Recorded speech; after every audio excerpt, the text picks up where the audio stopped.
तो देखिए अभी तक हमने क्या समझा, अभी तक हमने ये समझा कि सबसे पहले Dobereiner, law of triad, Newland, law of octave, ठीक है। इनके बाद जो अरेंजमेंट ऑफ एलिमेंट्स हुआ उस पे काम किसने किया? मेंडलीफ ने, ठीक है। मेंडलीफ ने क्या काम किया था? मेंडलीफ ने काम किया था कि एलिमेंट्स को उनके इंक्रीजिंग ऑर्डर, एलिमेंट्स को उनके इंक्रीजिंग ऑर्डर, किसके इंक्रीजिंग ऑर्डर? एटॉमिक मासेस के इंक्रीजिंग ऑर्डर के फॉर्म में रखना शुरू किया, ठीक है ना। दूसरी बात, उन्होंने जब एक अरेंजमेंट किया तो उन्होंने एलिमेंट्स को सेलेक्ट किया और एक बेहतरीन चार्ट बनाया जिसमें वर्टिकल कॉलम्स और हॉरिजॉन्टल रोज उन्होंने डेवलप की, ठीक है ना, फॉर्म की। तो उस चार्ट को हमने क्या नाम दिया? उस चार्ट को हमने नाम दिया मेंडलीव पीरियोडिक टेबल, ठीक है, मेंडलीव पीरियोडिक टेबल। अब उन्होंने वहां से ये चीज बताई कि जो एलिमेंट्स की प्रॉपर्टीज हैं वो पीरियोडिक फंक्शन होती है उनके एटॉमिक मास की, एटॉमिक मासेस के, ठीक है। ये थ्योरी काफी दिन तक चली। उसके बाद हमारे पास नई थ्योरी जब आई तो इनके जो मेंडलीव की जो पीरियोडिक टेबल थी वो तो तब चली रही थी, तब तक एक चीज आई, क्या? कुछ न्यू एलिमेंट्स हमारे डिस्कवर हुए, न्यू एलिमेंट्स, साथ ही साथ रेयर अर्थ मेटल्स। भाई मेटल, मेटल का मतलब वो एलिमेंट जो कि मेटेलिक नेचर रखते हैं, रेयर अर्थ मेटल्स, ठीक है। साथ ही साथ एक बहुत बड़ी चीज जिसका नाम है आइसोटोप्स।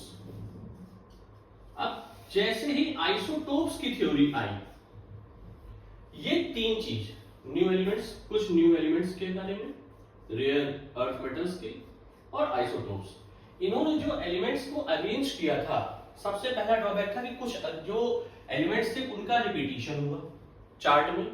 मतलब वो एलिमेंट्स यहां रखे गए तो दोबारा यहां से होते हुए यहां पे भी आ रहे थे, कहीं ना कहीं वो यहां पे भी आ रहे थे, तो ये रिपीटिशन। कुछ जो न्यू एलिमेंट्स थे उनको यहां पर अरेंज ही नहीं कर पाए, पोजीशन ऑफ एलिमेंट्स नहीं डिफाइन हो पाई। फिर रेयर अर्थ मेटल्स की पोजीशनिंग क्या होगी वो नहीं बता पाए, ठीक है। और सबसे बड़ी चीज आइसोटोप्स। आइसोटोप्स क्या होते हैं? आइसोटोप्स की थ्योरी तक आ गई थी। अब आइसोटोप्स का मतलब होता है कि वो एलिमेंट जिनके एटॉमिक नंबर इक्वल हो। जैसे हम अगर हाइड्रोजन की बात करें तो हाइड्रोजन के हमारे पास तीन आइसोटोप्स हैं। कौन कौन से? 1H1, 1H2 और 1H3। ये हमारे कौन से हो गए? तीन आइसोटोप्स हो गए हाइड्रोजन के, प्रोटियम, ड्यूटियम और ट्राइटियम, ठीक है। यहां पे क्या है? ये इसका एटॉमिक नंबर है। एटॉमिक नंबर की जो थ्योरी हुई, एटॉमिक नंबर, एटॉमिक नंबर की जो थ्योरी हुई वो हुई proton is equal two electron को लेके। किसको लेके? Proton is equal two electron को लेके। तो इनका जो ये स्टेटमेंट था कि एलिमेंट्स की जो पीरियोडिक प्रॉपर्टीज हैं, जो एलिमेंट की प्रॉपर्टीज हैं वो पीरियोडिक फंक्शन है एटॉमिक मासेस को लेके। इसके ऊपर सबसे बड़ा क्वेश्चन मार्क बन गया, इसके ऊपर सबसे बड़ा क्वेश्चन मार्क बन गया। क्यों? क्योंकि यहां पर हमको देखने लग गया कि एटम्स की, किसी भी एलिमेंट्स की जो पीरियोडिक फंक्शंस होते हैं, जो प्रॉपर्टीज होती हैं, सिमिलरिटीज को लेते हुए, वो कहीं ना कहीं एटॉमिक नंबर को लेते हुए जा रही है, ना कि एटॉमिक मास को लेके। तो एक तो सबसे बड़ा चैलेंज इनके लिए ये हो गया, इस पे क्वेश्चन मार्क बना, जो इनकी थ्योरी थी एटॉमिक मास वाली। दूसरी बात, आइसोटोप की पोजीशन को इन्होंने डिफाइन ही नहीं किया, इस पे सबसे बड़ा क्वेश्चन मार्क बना। तो ये कुछ इनके फेलियर्स कह लीजिए या ड्रॉबैक्स कह लीजिए, या इन चीज को इन्होंने एक्सप्लेन नहीं कर पाए, इस वजह से कुछ चेंजेस करने पड़े।